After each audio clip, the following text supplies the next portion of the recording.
Jamaah Jumat yang dirahmati Allah,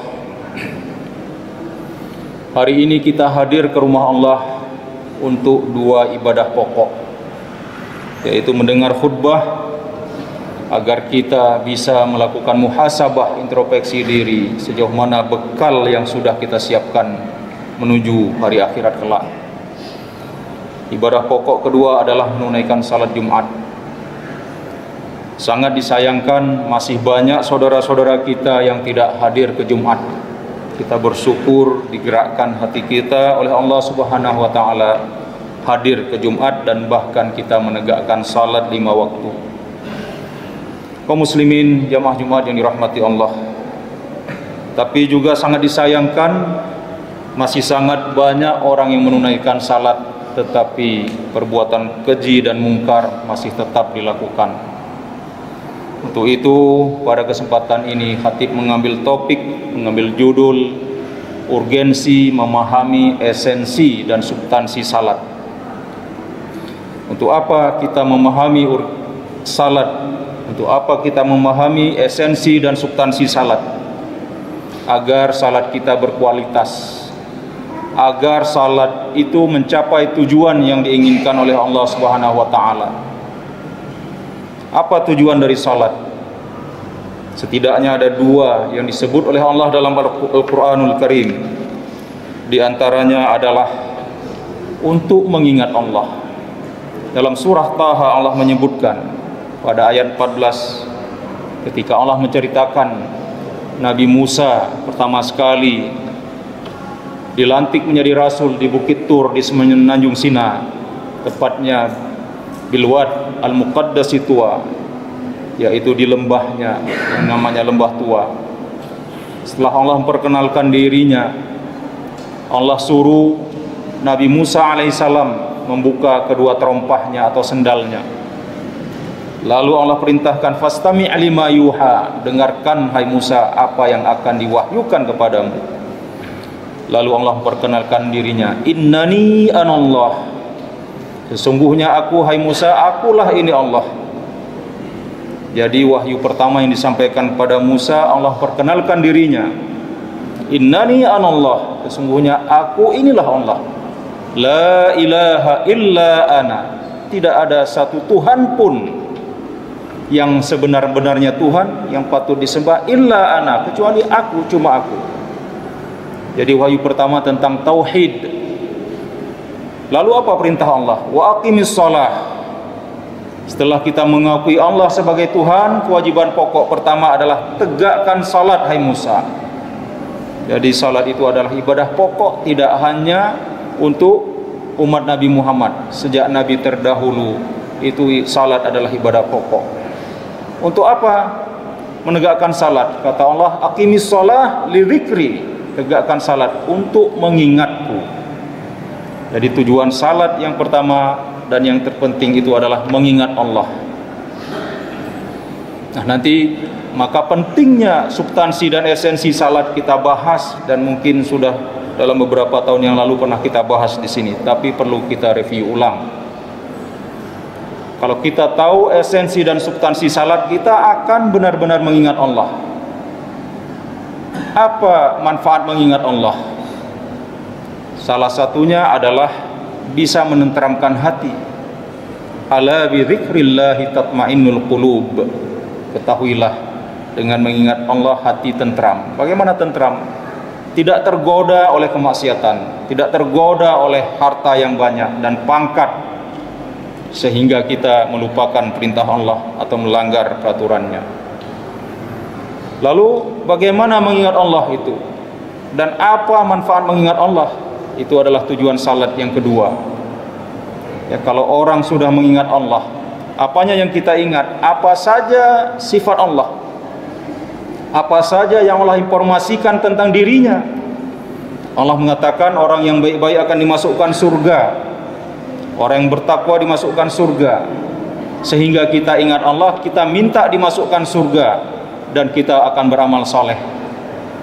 Kita ingat Allah bahwa orang jahat akan dimasukkan ke neraka.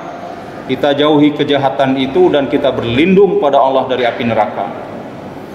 Lalu kita ingat Allah, Allah ajarkan bahwa semua nikmat yang ada pada diri kita, semua itu adalah dari Allah.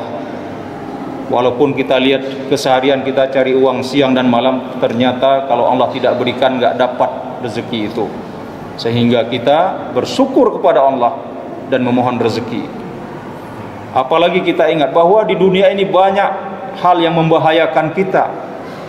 Dan Allah katakan semua tidak bisa terjadi tanpa izin Allah. Lalu kita berlindung pada Allah. Jadi dengan mengingat Allah, kita akan taat kepadanya, mematuhi semua perintahnya dan menjauhi larangannya. Kaum muslimin jamaah Jumat yang dirahmati Allah, untuk lebih tegasnya mari kita perhatikan surah Al-Ankabut ayat 45. Allah perintahkan di situ, a'udzubillahi minasyaitonir rajim, utslu ma uhiya ilaika minal kitab. Hai Muhammad, bacalah apa saja yang telah diwahyukan kepadamu daripada kitab Al-Quran. Bacalah ayat-ayat Al-Quran yang telah diturunkan kepadamu. Kaum muslimin yang dirahmati Allah, lalu Allah perintahkan wa aqimis shalah. Jadi setelah baca ayat Al-Quran, apa dari ayat Al-Quran itu yang terpenting setelah kita mengenal Allah? Ternyata menegakkan salat. Wa aqimis shalah, tegakkanlah salat. Untuk apa? Inna salata tanha 'anil fahsya'i wal munkar. Sesungguhnya salat itu akan mencegah kamu dari perbuatan keji dan mungkar. Jadi tadi tujuan pertama salat untuk mengingat Allah. Untuk apa mengingat Allah? Agar kita terhindar dari perbuatan keji dan mungkar. Lalu di akhir ayat ini Allah mengatakan, wala dzikrullahi akbar. Dan sesungguhnya mengingat Allah itu sesuatu yang sangat besar pahalanya. Artinya Allah ingin mengatakan salat itu untuk mengingat Allah. Berarti orang melaksanakan salat itu sangat besar pahalanya. Dan ayat ini sering dibaca ketika khatib menutup khutbahnya. Wala dzikrullahi akbar. Dan sungguh mengingat Allah itu adalah pahalanya sangat besar. Wallahu ya'lamu ma tasna'un. Dan Allah mengetahui apa saja yang kamu lakukan. Jamaah Jumat yang dirahmati Allah, jadi tidak heran kita kalau ada banyak orang Islam yang rajin melaksanakan salat, bahkan salat-salat sunat rajin dilakukan, tetapi perbuatan keji dan mungkar masih saja dilakukan. Mengapa? Karena salatnya belum mencapai tujuan, yaitu belum membuat dia mengingat Allah, sehingga dia melakukan keji dan mungkar. Nah, sekarang pentingnya, urgensi kita memahami esensi dan substansi salat agar salat kita itu bisa benar-benar kita mengingat Allah. Kaum muslimin jamaah Jumat yang dirahmati Allah, ada 4 urgensi, 4 substansi, 4 esensi dari salat itu kalau kita perhatikan dari awal sampai akhir. Dari kita niat dengan takbiratul ihram sampai kita salam. Dan itu harus benar-benar kita hayati agar salat kita benar-benar kita mengingat Allah waktu salat. Pertama adalah salat itu penyembahan terhadap Allah Subhanahu wa taala. Kita menyembah Allah lewat anggota tubuh kita. Sehingga kita disuruh mandi kalau yang berjanabah, atau mandi sunat ketika mau Jumat, disuruh wudhu, disuruh siwak, sikat gigi. Mengapa? Karena kita akan menyembah zat yang maha suci, maha bersih, dan dia tidak suka yang kotor-kotor. Jadi wudhu kita itu wudhu untuk membersihkan diri fisik kita pada Allah. Sehingga karena kita akan menghadap Allah, kita harus bersih anggota tubuh kita. Lalu tidak cukup dengan itu, khudhu zinatakum inda kulli masjid. Allah mengatakan, ya ayyuhalladzina amanu, wahai orang beriman, khudhu zinatakum, ambil hiasanmu, bukan cincin, bukan jam tangan, bukan emas, tetapi maksudnya adalah pakaianmu yang terbaik, yang bagus-bagus, inda kulli masjid. Setiap kamu mau salat, setiap kamu mau ke masjid, maksudnya setiap kamu mau salat, gunakan. Kaum muslimin yang dirahmati Allah, jadi ketika kita salat harus benar-benar merasa sedang menyembah Allah dengan anggota tubuh kita. Dari awal kita sudah berdiri dengan kepala menundukkan ke bawah. Tanda kita adalah di hadapan Tuhan kita patuh dan pasrah. Lain halnya mungkin kalau di militer, menghormati atasan itu dengan membusungkan dada. Tapi kita di hadapan Allah harus menundukkan kepala dan kita mengangkat tangan kita. Allahu Akbar. Jari-jari kita tunjuk ke atas. Setidaknya ada 2 isyarat dari situ. Yang pertama adalah kita mengatakan Allahu Akbar. Allah paling besar, paling hebat. Karena Allah paling hebat, semua pekerjaan lain harus aku tinggalkan. Kita buktikan dengan 10 jari pengakuan bahwa Allah yang paling besar. Lalu ini adalah isyarat bahwa kita pasrah di hadapan Tuhan. Karena arti Islam itu sendiri adalah tunduk dan patuh, khudu', pasrah. Ya salima ya selamu, selamat. Kenapa bisa selamat? Karena tunduk dan patuh pada Allah. Pindah wazan menjadi aslama yuslimu islaman. Jadi seorang muslim orang yang menyerahkan dirinya 24 jam itu pada Allah Subhanahu wa taala. Jadi substansi pertama dari salat itu adalah menyembah Allah dengan anggota fisik. Ya, kita tunduk di depannya, kita angkat 10 jari sambil mengucapkan Allahu Akbar. Kita ruku, ya, tanda kita menyembahnya. Apalagi waktu kita sujud, kepala sebagai mahkota kita yang paling berharga, paling tinggi letaknya, tetapi waktu sujud kita rendah, kita letakkan di lantai, di tempat yang paling rendah di hadapan Allah. Itu harus kita hayati. Sehingga dalam hukum salat, kalau waktu kita salat ada orang yang lewat, boleh kita stop, boleh kita tahan dia, karena kita sedang menghadap Allah Subhanahu wa taala. Untuk itu kaum muslimin yang dirahmati Allah, tidak ada lagi kita rajin ke musala, ke masjid, tetapi mulut kita bau, tidak sikat gigi, badan kita bau. Kalau ke kantor kita pakai wangi-wangian, ya, tetapi ketika menghadap Allah kita dengan keringatan. Kaum muslimin yang dirahmati Allah, substansi kedua dari salat itu adalah pujian terhadap Allah. Ya. Hampir semua bacaan salat itu intinya pujian terhadap Allah Subhanahu wa taala. Termasuk ketika ucapan pertama Allahu Akbar. Kita memuji Allah dengan mengatakan dialah yang paling hebat, paling akbar. Kemudian kaum muslimin yang dirahmati Allah, bila kita perhatikan bacaan di surat Fatihah misalnya, itu semuanya umumnya berupa pujian. Kita mulai dengan Bismillahirrahmanirrahim, ayat pertama.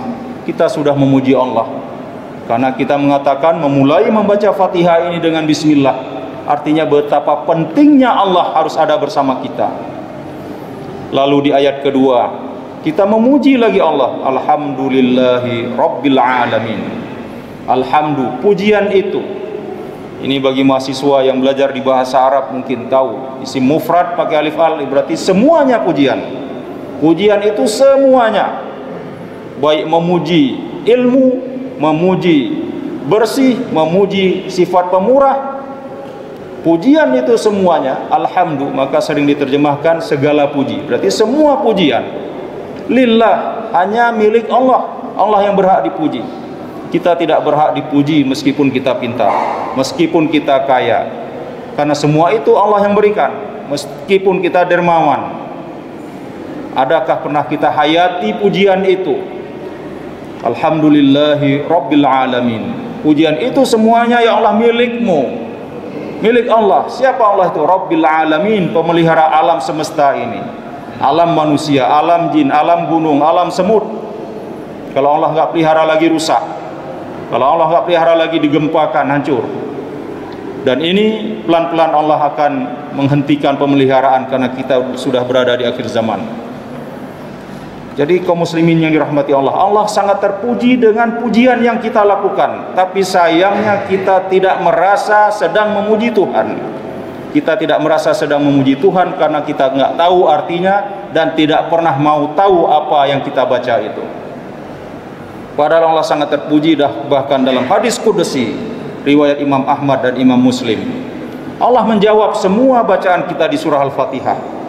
Ketika kita memujinya dengan Alhamdulillahirabbil alamin, Allah mengatakan hamidani abdi, hambaku telah memujiku. Dia merasa tersanjung. Lalu setelah itu di ayat ketiga kita baca lagi Ar-Rahmanir Rahim. Siapa Tuhan pemelihara alam itu yang pujian hanya hak Dia itu? Siapa? Ar-Rahmanir Rahim, Tuhan yang Maha Pengasih. Semua yang kita miliki karena dikasih, diberikan oleh Allah, bukan milik kita. Kita hanya menerima titipan.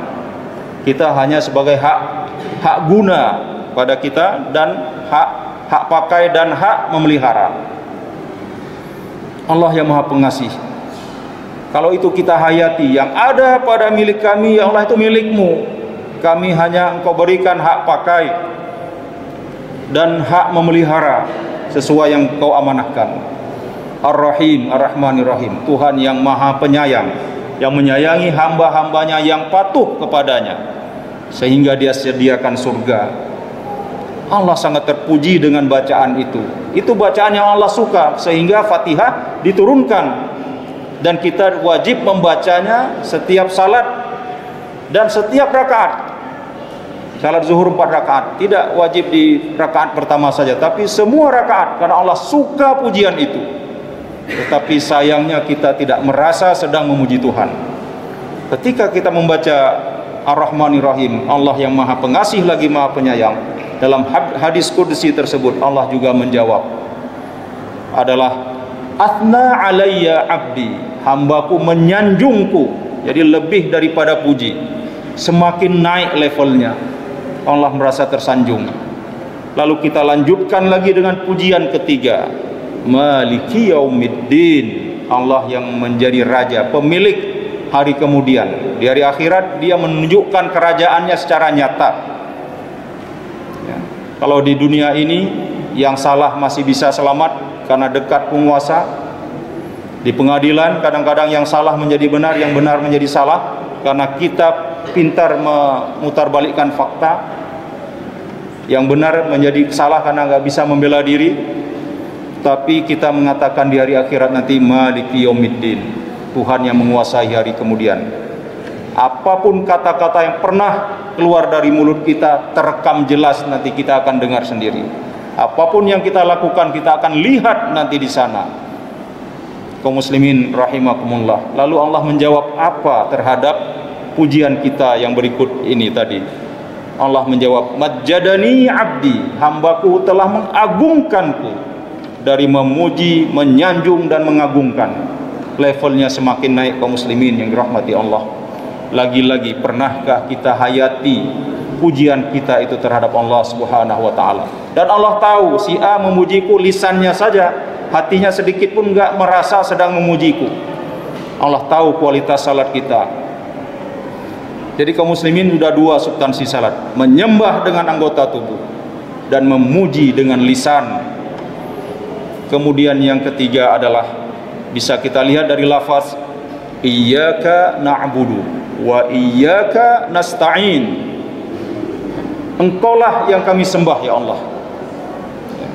Artinya hanya Engkau yang kami sembah. Itu apa artinya? Janji setia kita pada Allah. Udah kita sembah dengan anggota tubuh, kita puji berkali-kali, kita belum meminta pada Allah, tapi kita kasih hak Allah yang ketiga, janji setia. Apa janji setia? Menyembah Allah plus tidak syirik. Banyak orang menyembah Allah tapi menyembah juga pohon kayu, membuat sesajen, pergi ke dukun dan sebagainya. Itu belum iyyaka na'budu, baru na'budu saja. Sehingga dalam lafaz bahasa Arab ini sengaja maf'ul bihnya itu muqaddam, yang seharusnya cukup na'buduka, kami sembah Engkau ya Allah. Tetapi Allah tidak mau, harus tegas, aku saja yang Engkau sembah. Maka menjadi iyyaka na'budu, Engkaulah yang kami sembah ya Allah, maf'ul muqaddam. Berarti itu udah titik, tidak ada menyembah yang lain. Tapi kalau na'buduka bisa jadi wa ghairaka, kami menyembahmu, bisa nanti dan selainmu, itu syirik. Kaum muslimin yang dirahmati Allah, janji setia hanya menyembah Allah, tidak yang lain. Kalau itu memang kita hayati, kita tidak akan berbuat syirik. Mengapa sehari semalam 17 rakaat, sehari semalam 17 kali janji setia tidak syirik? Tentu akan ingat kita Maka salah satu fungsi tujuan salat tadi, aqimis shalah li dzikri, tegakkan salat agar ingat padaku. Keluar kita dari salat mau bikin dosa, ingat tadi udah janji. Kemudian wa iyyaka nasta'in, janji setia yang kedua adalah hanya kepadamu kami meminta. Artinya tidak meminta kepada makhluk yang kita anggap Tuhan, hanya meminta pada Allah. Apakah kita nggak boleh meminta kepada tetangga? Meminta sebagai bermuamalah tidak masalah, tapi meminta sesuatu yang hanya bisa berikan itu adalah Tuhan, tapi kita minta pada selain Tuhan, itu yang syirik. Jadi kita janji setia pada Allah, dua janjinya. Janji menyembah Allah semata-mata tidak syirik, dan janji hanya meminta kepada Allah, tidak meminta kepada makhluk. Kaum muslimin rahimakumullah, Allah sangat terpuji dengan janji setia kita ini. Sehingga apa jawab Allah? Hadza ma baina abdi hadza ma baini wa baina abdi. Inilah antara hakku dan hak hambaku, kata Allah. Jadi iyyaka na'budu itu hak hambaku, hak aku. Karena hambaku berjanji hanya engkau yang kami sembah ya Allah. Allah dapat haknya. Hak Allah apa? Agar disembah oleh hambanya. Karena yang lain nggak berhak disembah, bukan Tuhan. Maka Allah menjawab ketika kita mengatakan iyyaka na'budu, Allah menjawab hadza ma baini wa baina abdi. Ini antara hakku dan hak hambaku. Mana hak hambaku? Wa iyyaka nasta'in, dia meminta kepadaku. Wali abdi ma sa'ala, dan bagi hambaku dia akan dapat apa yang dia minta. Kenapa Allah kasih? Kita udah menyembah, memujinya, janji setia. Kalau dia minta akan ku kasih. Wali abdi ma sa'ala. Makanya di surah Al-Baqarah ayat 45 Allah mengatakan wasta'inu bis sabri was salah. Minta tolonglah kalian pada Allah, penuhi dua syarat. Bis sabri, sabar. Ya, baik sabar dalam melaksanakan ketaatan dan terutama sabar dalam meminta. Jangan sekali minta ingin dapat terus, setelah itu istirahat meminta kalau enggak diberi Tuhan. Jadi Allah mengatakan minta tolonglah padaku, pada Allah bis sabri, tunjukkan sifat sabar. Minta jangan berhenti, terus setiap hari minta. Wassalah, syarat kedua, tegakkan salat. Kenapa syaratnya salat? Karena salat itu sendiri adalah doa, permintaan. Tapi permintaannya adalah doa yang paling beradab, paling level tinggi. Kenapa? Sebelum kita meminta, kita memberi hak Allah 3 hak.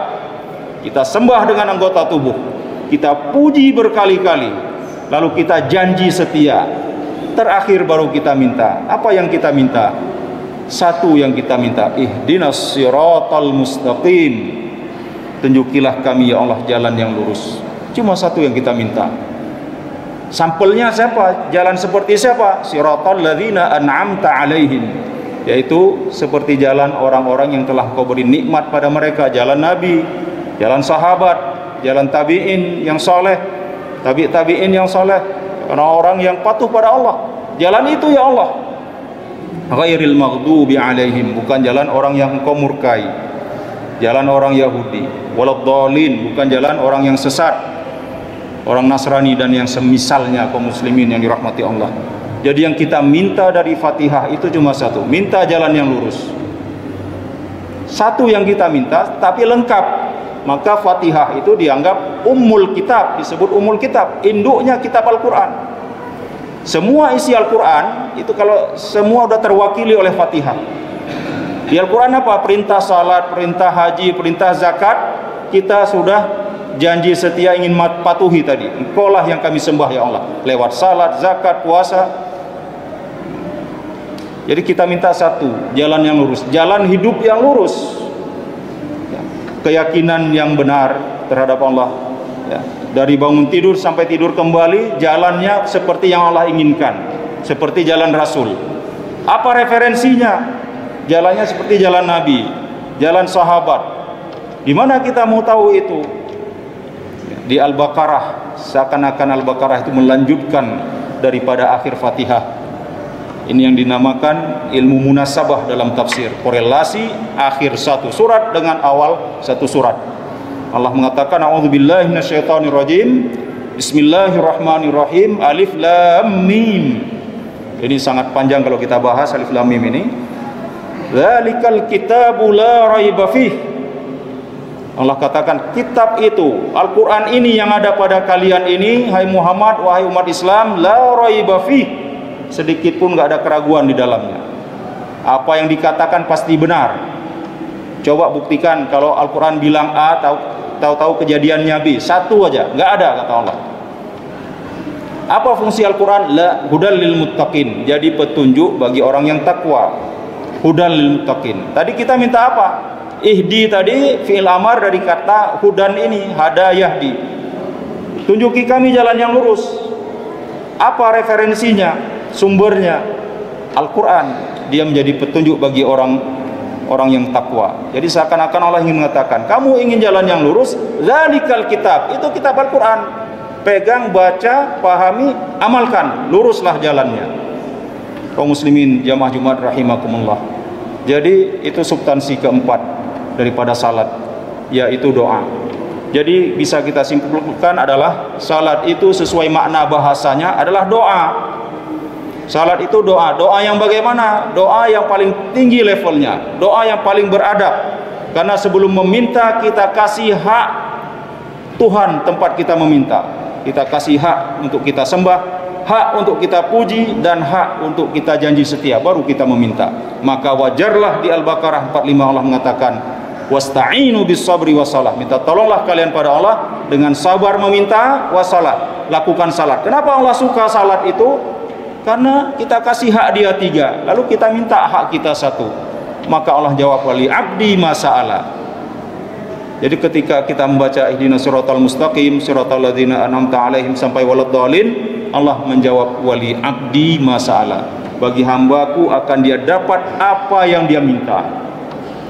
Nah sekarang kita cross ke lapangan. Allah bilang akan dia berikan.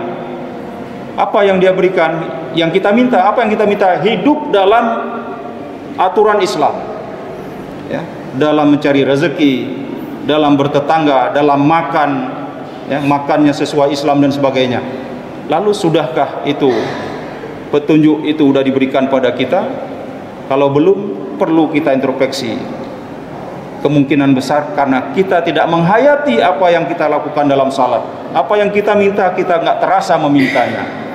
Bayangkan kaum muslimin, kita meminta pada Allah paling kecil sehari semalam 17 kali, karena salat 17 rakaat. Yang kita minta, yang paling pokok di antara permintaan yang lain adalah ihdinas siratal mustaqim. Mustahil Allah tidak kabulkan kalau itu benar-benar kita minta. Tapi lisan kita saja yang meminta, tetapi hati kita lalai dengan yang lain. Kaum muslimin jamaah Jumat yang dirahmati Allah, sebagai inti daripada salat itu ketika sujud. Ketika kita sujud itu penyembahan yang luar biasa, kepala kita ke lantai, ya. Lalu kita dukung dengan ucapan subhana rabbiyal a'la, maha suci Tuhanku yang maha tinggi, dia sangat hebat, aku rendah. Ini buktinya kepalaku di lantai. Karena engkau maha tinggi, maha hebat, aku maha tidak berdaya, kepalaku sudah di bawah. Wa bihamdih, maka segala puji bagi Allah. Allah yang patut dipuji karena dia a'la, maha tinggi. Kita asfal, paling rendah. Kaum muslimin yang dirahmati Allah, kalau kita sujud itu terasa dalam hati kita, ya, kita maknai yang kita baca, subhana rabbiyal a'la wa bihamdi, maha suci Tuhanku yang maha tinggi, aku rendah, engkau maha tinggi maka engkau patut dipuji, wa bihamdi. Kaum muslimin jamaah Jumat ini rahmati Allah, ketika sujud itu sangat-sangat penting, sehingga Rasul mengatakan aqrabu ma yakunul abdu mir rabbihi wa huwa sajid. Posisi yang paling dekat antara seorang hamba dengan Tuhannya kapan? Kalau Nabi waktu dia mi'raj, dekat sekali. Kita enggak dimi'rajkan, maka gantinya salat. Wa huwa sajid. Jadi mi'raj orang mukmin itu adalah salat. Di salat itu ada berdiri, ada ruku, ada sujud. Yang paling dekat sama Tuhan, kita salat memang udah dekat sama Tuhan, tapi yang paling dekat mana? Sujud. Aqrabu ma yakunul abdu mir rabbihi wa huwa sajid. Posisi paling dekat antara seorang hamba dengan Tuhannya wa huwa sajid. Ini waw hal, bukan waw ataf. Dalam keadaan dia sedang sujud, itu paling dekat kata Nabi. Kenapa dekat? Allah tersanjung. Mengapa tersanjung? Kepala kita yang tinggi, mahkota kita, kalau diselentik orang kita marah, apalagi di Aceh. Jadi kepala itu nggak bisa main-main, tapi di hadapan Allah di bawah Allah terpuji, lalu didukung oleh ucapan Subhana rabbiyal a'la, maha suci Tuhanku yang maha tinggi, wa bihamdih, karena dia tinggi patut dipuji. Kita ikuti dengan hati kita kaum muslimin. Oleh sebab itu kata Nabi, kalau memang sujud itu telah dekat sekali kita dengan Tuhan, jangan sia-siakan. Fa'aktsiru doa, perbanyak doa waktu salat itu, karena Tuhan sudah sangat dekat sama kita. Jangan sia-siakan. Makanya kaum muslimin yang dirahmati Allah, sangat penting kita memohon pada Allah ketika sujud. Yang penting tidak membuat kita batal salatnya gara-gara meminta dengan bahasa ajam, bahasa selain Arab. Ya, minta dengan bahasa Arab, doa-doa yang pernah Rasul ajarkan. Minta apa masalah yang sedang kita hadapi. Jadi kaum muslimin rahimakumullah, sebelum khatib padai, inilah pentingnya urgensi memahami esensi dan substansi salat, agar dalam kehidupan kita terus ingat Tuhan. Karena tadi kita sudah ikrar berkali-kali ketika salat, kita akan mengingat Tuhan dimanapun kita berada, sehingga salat itu bisa mencegah kita dari perbuatan keji dan mungkar. Mudah-mudahan ada manfaatnya bagi saya sendiri dan kita semua.